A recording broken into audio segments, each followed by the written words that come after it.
A move to change Oklahoma's liquor laws appears to be gaining momentum. The House and Senate have already passed a bill which would authorize liquor stores to sell refrigerated High Point beer. That measure could eventually lead to the biggest shakeup in how beer and wine are sold in Oklahoma since Prohibition. Under current law, Oklahomans can buy refrigerated beer in grocery and convenience stores, but only of the Low Point 3-2 variety.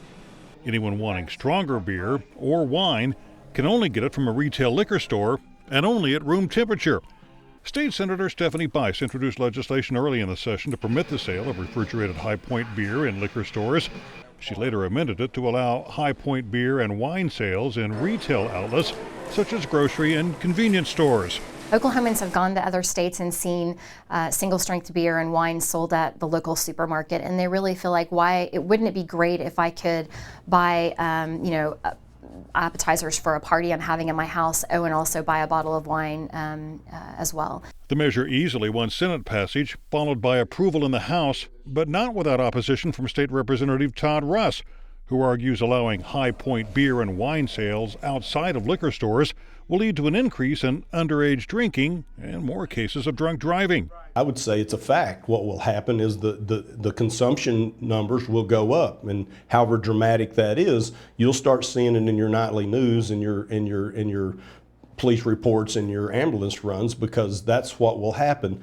Bice maintains the evidence from other states doesn't bear that out. There are more than 24 states that are currently selling wine in grocery stores and convenience stores, and you don't see an increase in underage drinking in those states. So I think the argument with this data that we have now shows that that's not accurate. A recent poll shows an increasing number of Oklahomans are receptive to the idea of overhauling the state's liquor laws. In a survey conducted by Cole, Hargrave, Snodgrass and Associates, 64% of Oklahomans now support the sale of wine in grocery stores, compared to just 36.3% of those surveyed by Sooner Poll in 2011. The 2015 poll also found 58% of Oklahomans support a single High Point designation for beer, compared to just 41.9% in 2011. Pollster Pat McFerrin is not surprised, despite Oklahoma's reputation as a conservative state.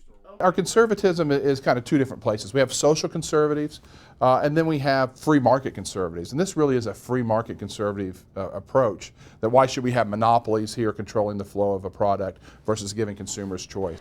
McFerrin says it's the economic argument, more than social issues, that are driving the trend toward changing the laws. I think that Oklahomans understand that we need more development in the state. We need more retail development. Our cities are demanding it.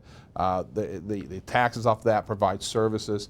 And so I do think that there's a leadership group that's supportive of these kind of movements to add this other funding pipeline into that mix. The Retail Liquor Association of Oklahoma opposes the measure, concerned about the loss of business to major grocery and convenience store chains.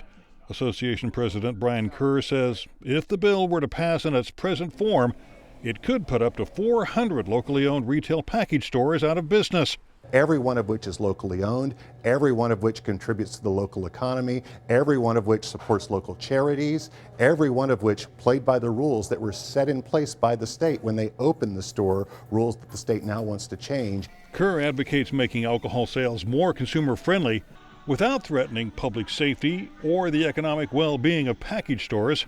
That means we're working for things like being open on Independence Day, Memorial Day, Labor Day. We are supporting now, the majority of liquor stores are supporting, and the organization is supporting Senator Bice's original bill to refrigerate product in liquor stores so that people can have the convenience and we can get extra shelf life out of the product. Bice says the issue will be studied further and will ultimately require changing the state's constitution.